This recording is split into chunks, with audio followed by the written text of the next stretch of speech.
You know, we got talking up here about who we want to dedicate this song to, along with Jesus. So I think I want to dedicate it to you and maybe you and maybe y'all. So let's all stand. See if you'll dedicate it to us too.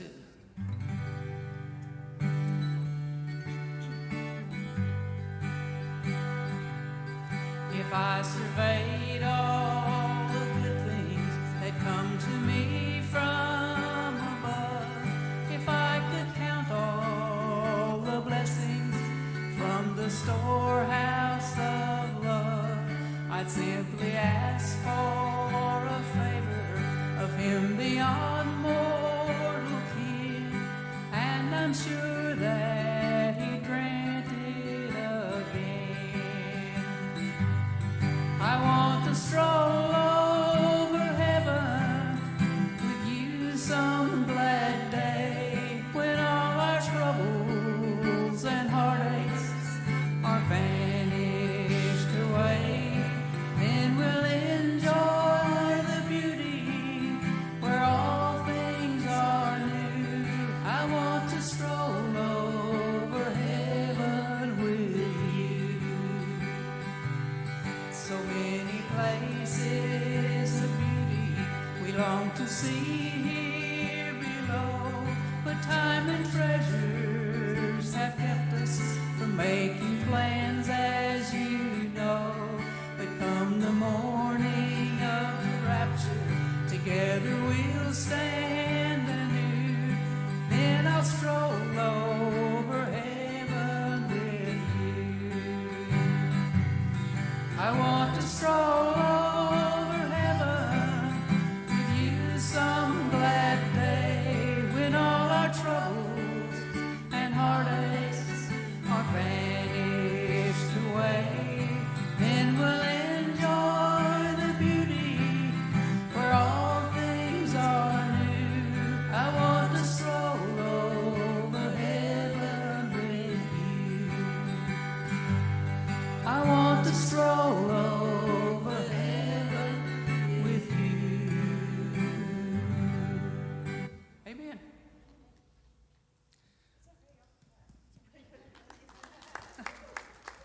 Well, you know, Roxanne, I don't usually brag about going to all these ritzy places, but I just left the gas station an hour ago. You're hilarious. I'm glad we're passing through this and going to something better, aren't you? We're going to sing a song here in a minute, I feel like. I'm satisfied with just a cottage below, a little silver and a little gold. But in that city where the ransom will shine, I wanna go one that silver line. I've got a mansion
just a pilgrim in search of a city. I want a mansion, a harp and a crown. I've got a mansion just over the hilltop in that bright land where we'll never grow old. And someday yonder we will never more wander, but walk on streets that are pure as gold. I've got a mansion just over the hilltop in that bright land where we'll never grow old. And someday yonder we will never more wander, but walk on streets that are pure as gold. But walk on streets that are pure as gold. Woo, sign y'all up. You can have a seat. You know, here's a criticism you probably won't hear often, that you won't hear this statement, I'm tired of Ann singing all those new songs. But here goes. Sunday we had the Lord's Supper, and I mentioned to you at the conclusion of the Lord's Supper, as I often do, that the Bible says there in the Gospel of Matthew chapter 26 that when they had finished celebrating or participating in the Lord's Supper, they sang a hymn, and then they went out onto the Mount of Olives where Jesus would pray and ultimately be arrested. And so we immediately sang, so I said, of course, we're going to sing a hymn now at the conclusion of the Lord's Supper this last Sunday. And so, of course, we sang Amazing Grace, which we just naturally assume that's probably what the disciples sang. And so we had this whole discussion in staff meeting, because this is in staff meeting. We talked about this staff meeting. That that's what 1800. That's what 1800. There was an Amazing Grace. So the debate became, or the question was, what did the disciples sing? Because it doesn't say.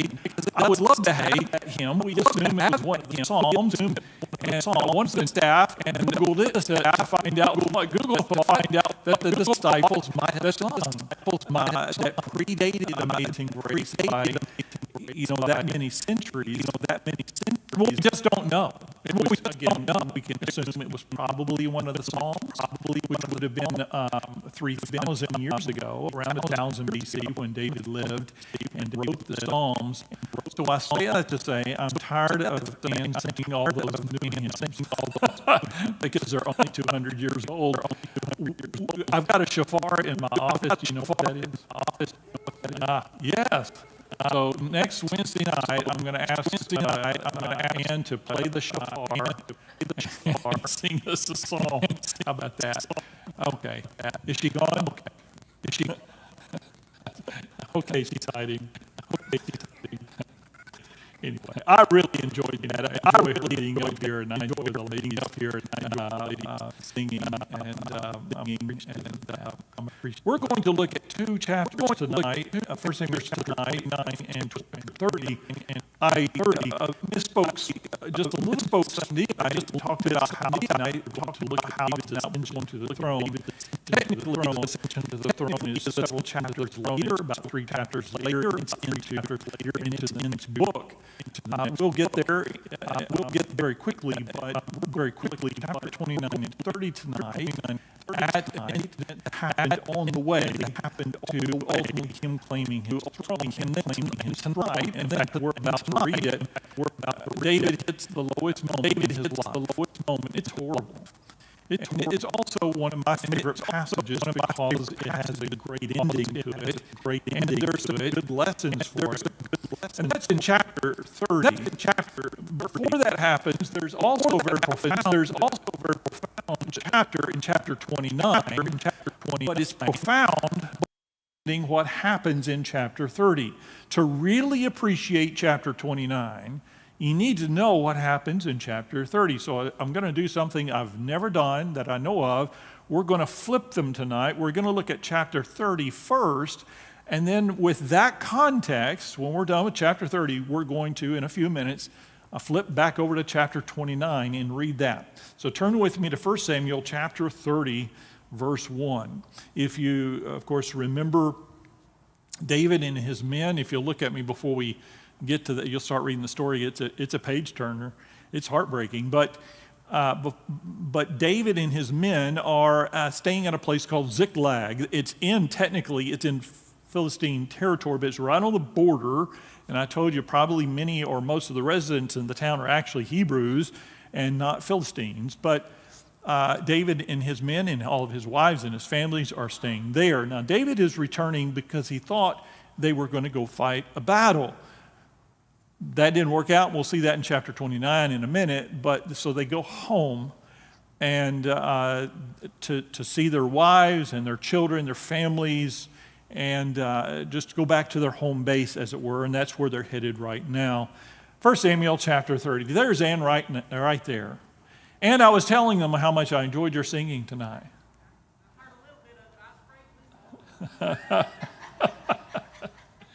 God bless her.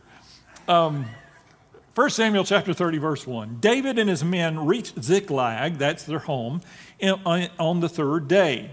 Now, the Amalekites had raided the Negev and Ziklag. They had attacked Ziklag and burned it and had taken captive the women and all who were in it, both young and old. They killed none of them, but carried them off as they went on their way. When David and his men came to Ziklag, they found it destroyed by fire and their wives and sons and daughters taken captive. So David and his men wept aloud until they had no strength left to weep. David's two wives had been captured, Ahinoam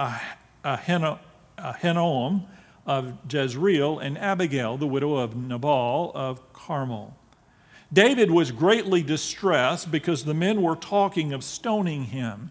Each one was bitter in spirit because of his sons and daughters, but David found strength in the Lord his God. In that brief chapter, or that brief paragraph or two, a tremendous amount transpires. Have you ever been blindsided? You're going through life and everything seems to be okay and going great, and people ask you how you're doing and you say, oh, it's great. I got this raise at work, or this promotion, or this new career, or I graduated from school, or bless you, or I just got married, or we just had children, or we have grandkids, and everything is going smooth. And then you get that one call, that terrifying call from the police telling you that there's been an accident, or that horrible call from your doctor telling you that the test results are back in and he needs to talk to you, or your spouse comes in and says that they're done and they walk out the door and leave you. That moment in your life where you hear that horrific news, you get called in by your boss and you're pretty certain you're going to get that big promotion that's available right now, and rumor has it that you're going to get it, and instead your boss fires you. A blindside. Well, this has got to be the ultimate blindside. David and his men are coming home, not having had to fought the battle, so none of them have died. The wives and the children there in their hometown are probably fearful for them, because typically when men went off to war, not all of them came back. Sometimes none of them came back. 3,000 years ago, they would often completely get wiped out if they lost the battle. And so they come home, and they're expecting probably a happy homecoming, because all the women and children are probably going to be coming out to see if Dad is coming home. Is he still alive? And so they get near the town and they don't see anybody coming out. Instead, they just see black smoke coming up from the ground. And you talk about a blindside. Now, it would not be unusual at all for the enemy to kill everybody. If you remember, in the previous few weeks, we've studied that David has been going on raids himself with this very group of men, these 600 men, and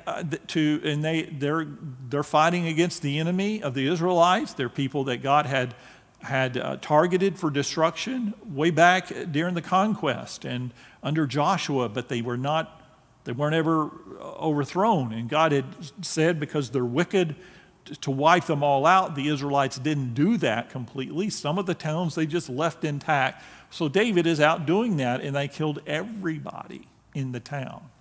So it's kind of ironic here that they go back to their town and somebody's pulled the same thing on them. As they're looking around, expecting, no doubt, to see bodies in that town, the bodies of their wives and their children and their parents or whoever's with them and their families, they find nothing, no one.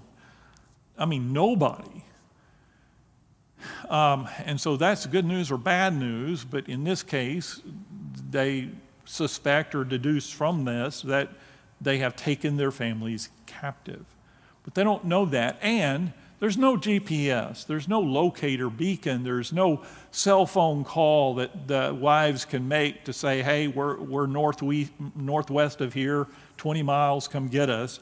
These guys could have taken any direction, and Israel is so hilly, you can't just go up on top of a hill and see for miles and miles around like you can in Texas. All you can see is to the next hill, and you can't see any of the valleys in between, which is where they would be, so that these men can't find them. Nor do they know exactly when it happened, because it took them 3 days to get back home. And obviously, if it took them 3 days to get home, it took them 3 days to get near the battlefield where they had gone. So they've been gone at least 6 days, if not longer. So these guys have a huge head start on them. And so their conclusion logically is, we're never going to see our families again. And that's a reasonable conclusion to draw if God is not sovereign. But God is sovereign. God had a plan, and all of this was part of a plan. But in the moment of the blind side, it's really hard to see that. As you're walking out of your boss's office to clean up your supplies off of your desk, it's hard to see God's plan. When you look at that report from the doctor and it says stage 4, it's hard to see God's plan. When you walk into court, in divorce court, and your spouse is there and it's finalized and there are lawyers involved and et cetera, it's hard to see God's plan in your life in the midst of this difficult moment, this blind side. What you do want to do sometimes is just to give up. Have you ever been there? You just want to clock out. You don't want to even fight the fight anymore. You're emotionally, physically, spiritually exhausted, and that's where David's men are.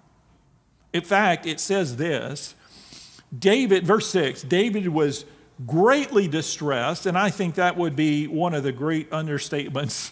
He would say it's the best terminology they can use to say that David was devastated. But then it says he was greatly distressed because he's got 2 wives and they're both gone. He went from 2 wives to 0 wives. He had 3 wives, then 2, and now 0. But he says he was greatly distressed because, not because the wives are gone, certainly he's distressed because of that, but he says he was greatly distressed because the men were talking of stoning him. All is lost. What's the point of fighting in battles valiantly, bravely, victoriously, only to lose your family? And so the men realizing or believing that they have nothing left. What is left? Who's responsible for this? You blame your leader, and so they blame David. So they actually had a conversation, apparently, about whether or not they were going to stone David. Now, we're going to find out here in just a few minutes that he's got some scallywags, what we would call scallywags, in his group. Remember, this whole group, this 600 men, came along because they were disgruntled with Saul's reign. So they're unhappy. They're opposed to the leadership in the land, and they're the rabble-rousers, and they're the troublemakers. They're the extremist group. And so now this group wants to turn on him and stone him. So David was greatly distressed. But then the very next sentence in verse 6 says, But David found strength in the Lord his God. Even at the lowest moment, Even looking around and seeing his wife and his family gone, or wives and his family gone, even looking around and seeing all of his friends, and he knew their wives and their children. He saw them all the time. He knew them all by name, and they're all gone. He sees his men crying, grown men, brave men, and they're weeping loudly, and they're on the ground, and they're just so distraught. And then on top of that, this discussion about blaming him and killing him. But he found strength in God. Even then, we'll talk more about that in just a minute. Look with me in verse 7. Then David said to Abiathar the priest, the son of Ahimelech, "Bring me the ephod." Abiathar brought it to him, and David inquired of the Lord, "Shall I pursue this raiding party? Will I overtake them?" Now, what is David really asking God?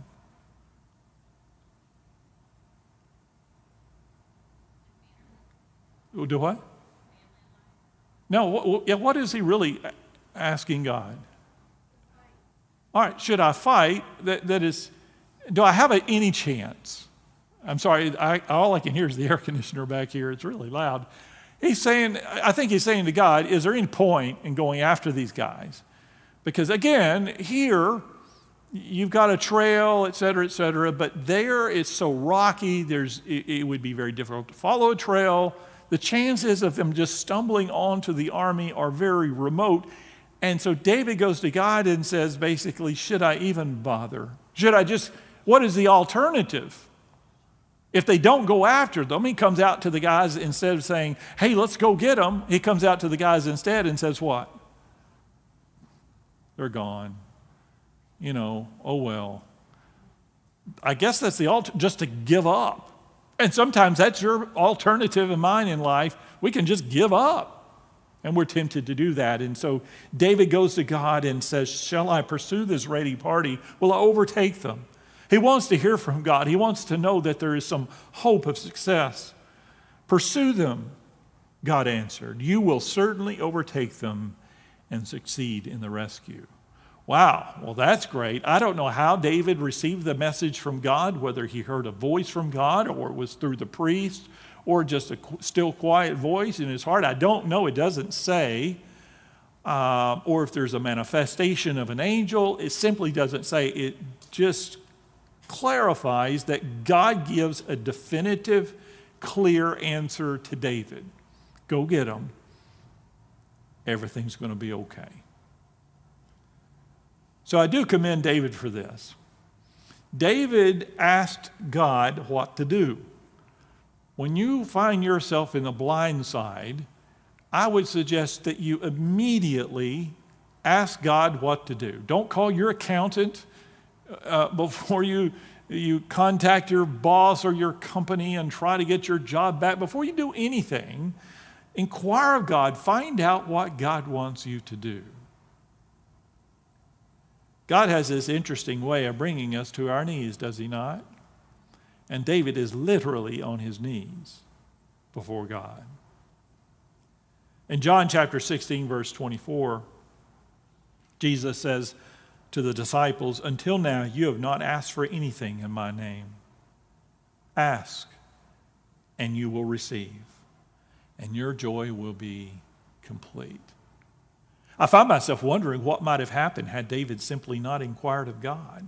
Had he responded out of panic or fear or anger or bitterness or whatever his motivation is, or he was afraid of his guys so he just ran off into the night. Fortunately, he didn't do that. He did a lot of things wrong in his life. He made a lot of mistakes, as you know. But he did exactly the right thing in this situation. And so again, I asked myself the question, why did God even allow this? Why did God not tip him off? God could have destroyed the Amalekites or made them lost so that they never found Ziklag. But God permitted this to happen, and I think it was for this purpose of drawing David closer to him. We'll get back to that again in a minute. In John chapter 15, verse 7, Jesus speaking to his disciples just before his rest, just at the very same table and the same night that he is celebrating with them what will become the Lord's Supper, he says to his disciples, If you remain in me, and my words remain in you, ask whatever you wish, and it will be given to you. This is to my Father's glory that you bear much fruit, showing yourselves to be my disciples. It's in the context of that last part that God desires for us to be fruitful, fruit-bearing in our life, that we bear much good fruit in the kingdom. In that context, we ask God, and he says, if you ask, you'll receive, which tells me the opposite is true as well. You don't ask, you don't get anything. Ask, he says. Verse 9. David and the 600 men with him came to the Besor ravine, where some stayed behind, for 200 men were too exhausted to cross the ravine. But David and 400 men continued the pursuit. So they've already been going now for 6 days, at least 3 days to get down to that place, 3 days to get back. Now they are devastated and physically exhausted. 200 of his brave soldiers can't even make it across this ravine. Now again, in Texas, a ravine is about 5 feet deep. In Israel, it's not that way. I mean, they're huge. Again, Israel's going up or down all the time. It's super rocky and super steep, and these guys are just too exhausted. 200 of his men, a huge chunk of his small army, can't even make it across. But 400 men did, and they continued the pursuit. Verse 11, they found an Egyptian in a field and brought him to David. They gave him water to drink and food to eat. And I love God's word. It tells us what's on the menu here. Part of a cake of pressed figs and 2 cakes of raisins. That sounds pretty good.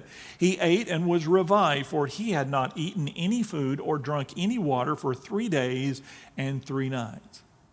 David asked him, to whom do you belong and where do you come from? He said, I am an Egyptian, the slave of an Amalekite.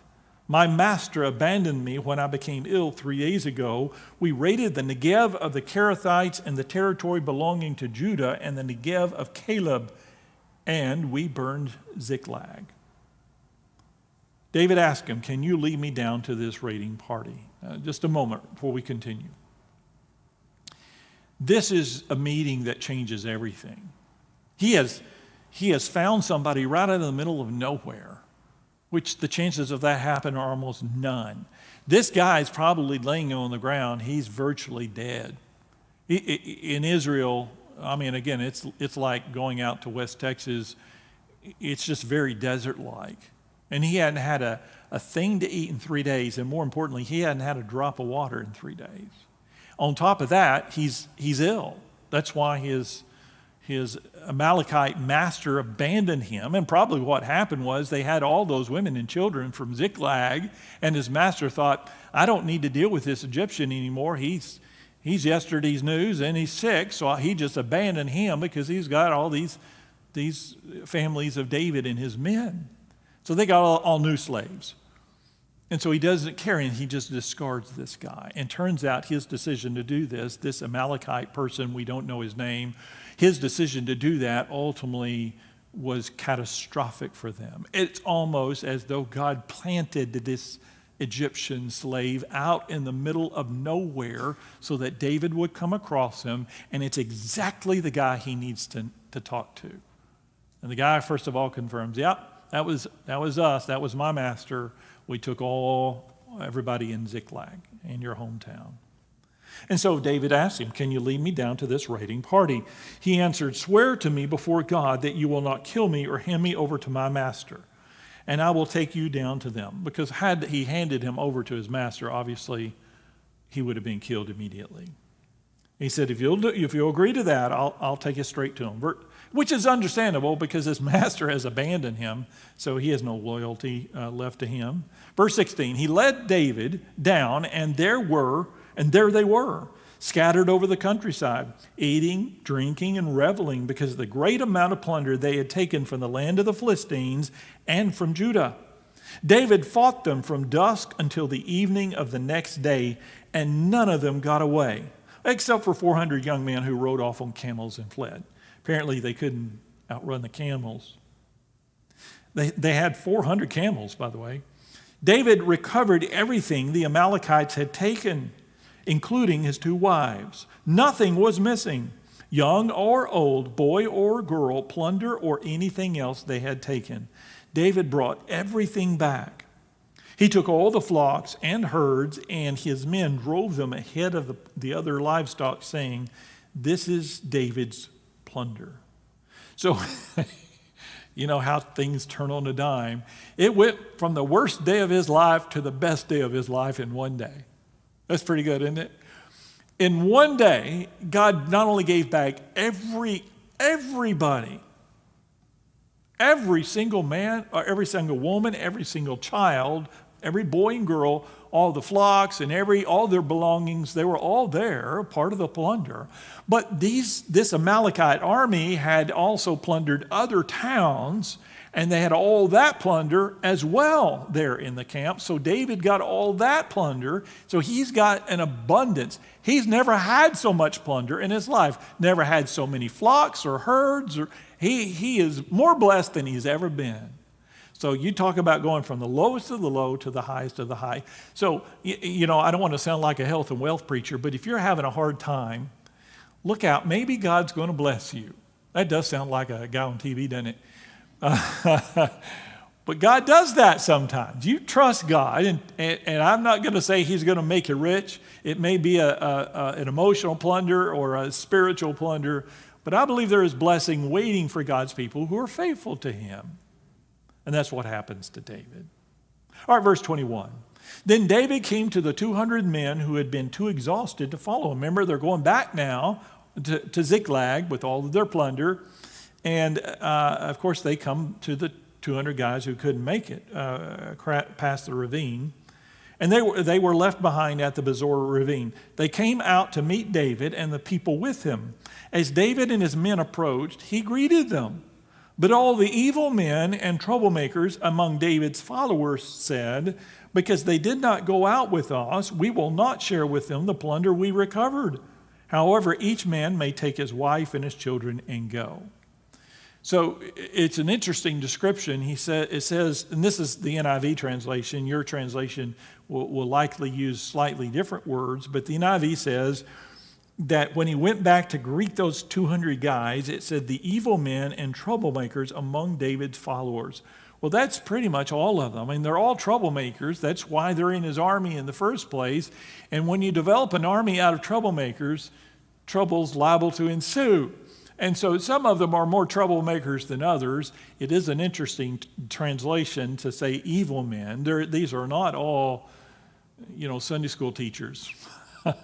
It's a pretty rough group, which God uses that rough group for his glory when it comes to fighting. But now this ideal of being gracious, that's tough for them. But David exerts his leadership here.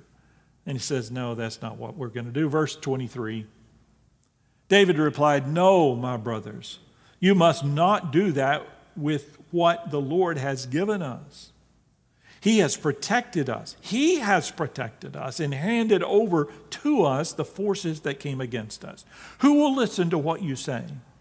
The share of the man who has stayed with the supplies is to be the same as that of him who went down to the battle. All will share alike." David made this a statute and an ordinance for Israel from that day to this. When David arrived in Ziklag, he sent some of the plunder to the elders of Judah, who were his friends, saying, "Here's a present for you from the plunder of the Lord's enemies." He sent it to those who were in Bethel, Ramoth Negev, and Jatir, to those who were in Aror, Siphmoth, Esthemona, and Rakal, to those in the towns of this is the longest word, Jerahmeelites and the Kenites, to those in Hormah and Bor Ashan and Ashtath and Hebron, and to those in all of the other places where David and his men had roamed. So he went back to every place that had been gracious to him, and he sent them some plunder as a gift. Now, you say, so what? You and I know what's about to happen. David's about to become king, and when he's king, he's already got all of these towns supporting him because he's been kind to them. He didn't have to do this. There's no rule. They didn't even know David did this or that God did this for David. He could have just kept it all for himself, but he brilliantly and graciously gives it away. Make sure all 600 men get it, and then he makes sure his friends got it as well. So as we consider what God did for David on that dark hour of his life, we can better understand how he helps us when problems and a crisis comes into our lives. First, God encouraged David so that he did not despair, but trusted God to help him. So be encouraged. Don't despair. Also, God gave David wisdom to know what to do and the strength to do it. There's no easy way around this. When you receive bad news, devastating news, and you're blindsided, I'm not going to give you an easy solution, and God won't do that either. It's still going to be tough. That news you get from the doctor or your boss or whoever, your spouse, you still have difficult days ahead, but God will give you strength and encouragement. But he gave David wisdom to know what to do, and then he gave him the strength to do it. He and his men were exhausted, but God enabled David and 400 of his men to persevere on their quest for the invaders. He also provided David really supernaturally with the knowledge he needed to find out where the enemy camp was. Because again, he wasn't going to find them without that Egyptian slave. And so God put that guy right in his path. Finally, God gave David and his men the strength they needed to defeat the enemy and recover the prisoners and their wealth. I see God's hand of protection on his wives and his children and the wives and the children of all the men, because they didn't lose any of them. You'd think they'd lose one or two in transit, but they didn't lose any of them. David says in Psalm 37:5, "Commit your way to the Lord, trust also in him, and he shall bring it to pass." That's what he did for David. All right, any comments about chapter 30 before we backtrack to chapter 29? Questions, comments? Everybody's quiet. Okay, let's keep that all that in mind. That's your context. Now let's go back in time just 3 days, or 4 days, 3 or 4 days, to 1 Samuel chapter 29. The Philistines, this is verse 1, the Philistines gathered all of their forces at Aphek, and Israel camped by the spring in Jezreel. As the Philistine rulers marched with their units of hundreds and thousands, David and his men were marching at the rear with Achish. Remember, Achish is the prince. The commanders of the Philistines asked, "What about these Hebrews?"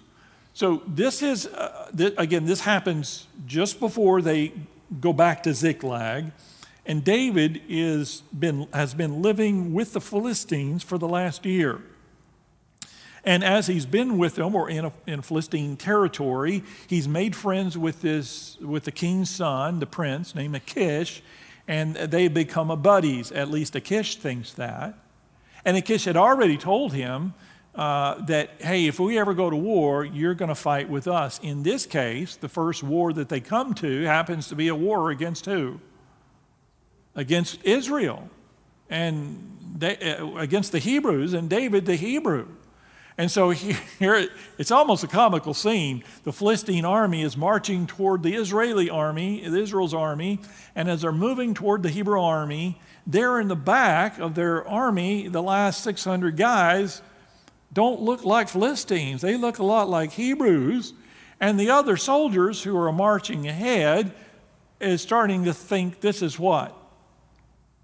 This kind of looks a lot like an ambush.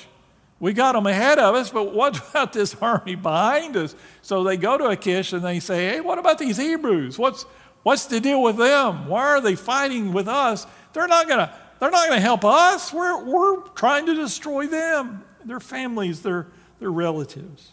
What about these Hebrews? Achish replied, is this not David who was an officer of Saul, king of Israel. He has already been with me for over a year, and from the day he left Saul until now, I have found no fault in him. Achish said, I got his back, he's got my back, we have history together, he's been with us for a long time now, he's good, it's all okay. Verse 4, but the Philistine commanders were angry with him and said, send the man back, that he may return to the place you assigned him. He must not go with us into battle, or he will turn against us during the fighting.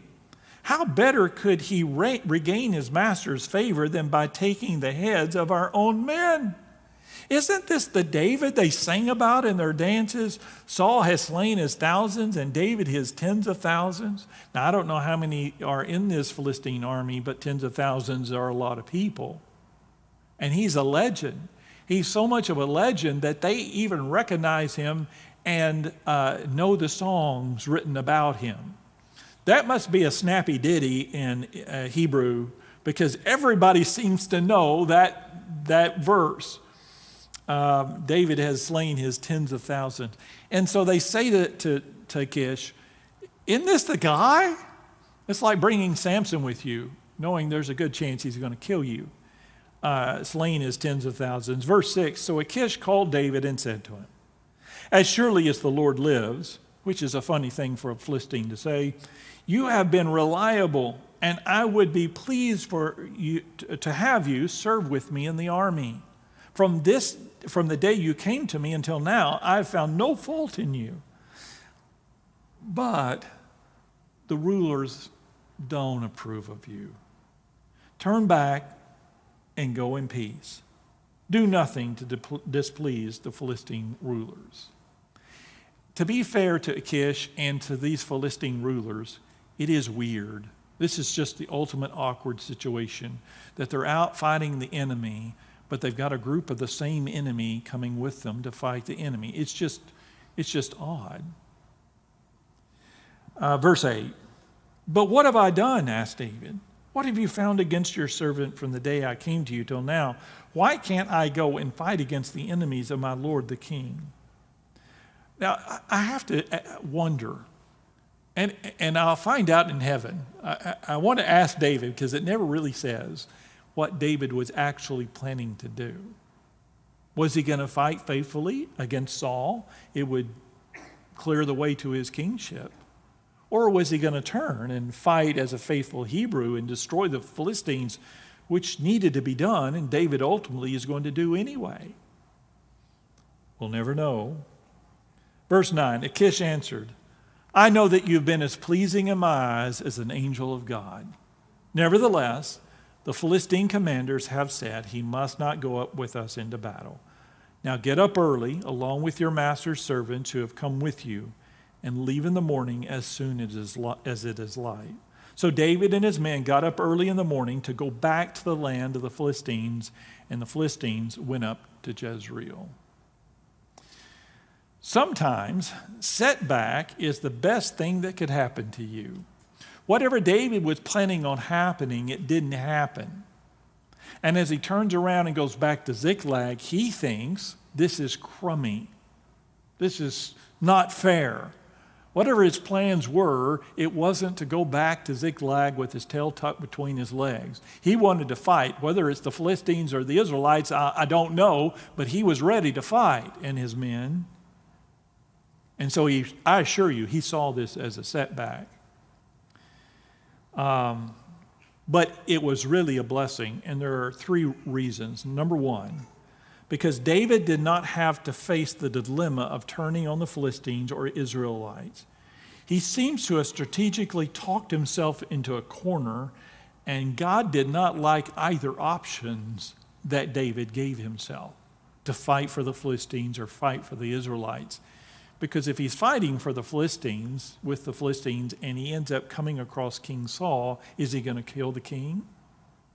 He has not been willing to do that before, to touch the king. So he's putting himself in an awkward dilemma, and God is removing him from that.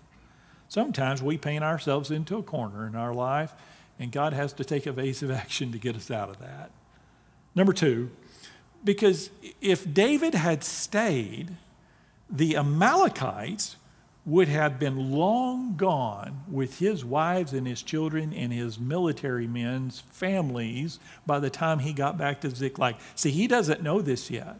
He does not know that his wife, as they're having this conversation probably, his wives and his children and the families of all of his men are being kidnapped, and Ziklag, his home, is being burned as they speak, and he has no clue. So, of course, had he known, had somebody run up to him and said, David, don't go fight in this battle. Your wives and your children are being kidnapped right there, right now. And so David would have immediately taken his men and ran for Ziklag. He didn't know, but God knew. And God wanted him to head back to Ziklag before it was too late. And so God intervened. So as he's looking back later, I assure you, as he's talking with his men and his families, I assure you, he said, oh, thank God I didn't stay and fight that battle, because I never would have seen my family again. Number 3, and I just wrote these down, great difficulty brings us to fervent prayer. I don't know what kind of prayer you pray. Usually when you pray, the prayers that I pray are all over the map as far as being fervent. But I guarantee when David went back to his home and it's all burned and the smoke is rising and his wives and his children are gone and all the women and children are gone, all the animals and the flocks are gone, everything they had is up in flames, and all the valuables have been taken, and his men, he can overhear them talking about stoning him. When David prayed, I assure you, wasn't, God is good, God is great, let us thank him for this food, amen. He was pouring it out. You know prayer, real prayer, where we're just pouring it out before God. That's the kind of prayer God loves. And when life is simple and easy for us, we don't tend to pray that prayer. We're not very fervent when life is good and easy. It's when we get the bad report, or we get fired, or have the conflict, or have the tragedy. That's when we pour it out before God. And it's sad. I'm sure God is sad that he has to allow tragedy to happen in our life for us to come and pour it out before him, but that's often what it takes. Great difficulty brings us to fervent prayer, and fervent prayer draws us closer to God, and that's the goal. And that's what happened to David. I'll leave you with this. During a terrible storm at sea that threatened every moment to carry the ship to the bottom, this is a story that I read, one of the ship's crew was doing something on the deck when a great wave struck the ship and went over the deck, striking this man with great force and disabling him and carrying him into the waters of the ocean. He's on deck in a storm, and he gets blown off or swooshed off of the deck into the ocean. Although he was a good swimmer, he was so disabled that he could only keep above water. They saw him lifting up his hands, pleading through the white foam, signifying his desire for help. But the captain said, "Don't lower a boat, for no small boat can survive in this sea, in this terrible storm." We cannot save the man. The most we can do is to save the ship. The vessel was bearing further and further from the helpless man. Once more they saw his hands come up along the white caps further off, and he's pleading in the distance, "Help, help." The captain said a small boat must not be lowered. It could not survive a moment among the terrible waves. But one man, who was an expert swimmer, was so moved by the imploring signals of the drowning man that he threw off his loose garments, saying, "I will save that man or die with him." So plunging into the surging deep, he struggled so bravely with the mad waves that he reached the poor man just as his strength had gone. He had given up and was filling with water and sinking down unconscious. The other guy grabbed him, and strange to tell, he brought him so near the ship that a small boat was lowered, and both men were taken up and laid down on the deck. The one that had been swept overboard, entirely unconscious during his delivery, had no idea what had happened. In fact, he was near death, and they managed to revive them both. As soon as the rescued man opened his eyes and found that he was not in the ocean, his first words were, "Who saved me?" He was pointed to his deliverer still lying on the deck in his wet clothes. He crept to his deliverer and, putting his arms around his feet, cried out, "I'm your servant. I'm your servant." He felt that he could never do enough for the one who saved him. You see, David is learning that difficult lesson in those dark moments, to trust God. And God came through and just rescued him, rescued everybody. It was not just some of them or most of them. It was a 100% rescue, and then with all of the spoils in addition, tremendous victory. That is what God does in our darkest hour, to give us victory. All right, any comments or questions about this chapter? Now, the reason I did it backward was you and I understand and see he's giving the argument to the Philistine guy, to Achish. No, we can fight. He's fighting for the offer to fight with them, and all the time it's the wrong direction, it's the wrong way. He needs to get back home to Ziklag. And so God arranged that for him. He thought it was a bad thing, but it was life-saving. All right, any comments before we close our Bible study? Okay, that ends our Bible study for tonight. We'll take up in chapter 31 next week. And then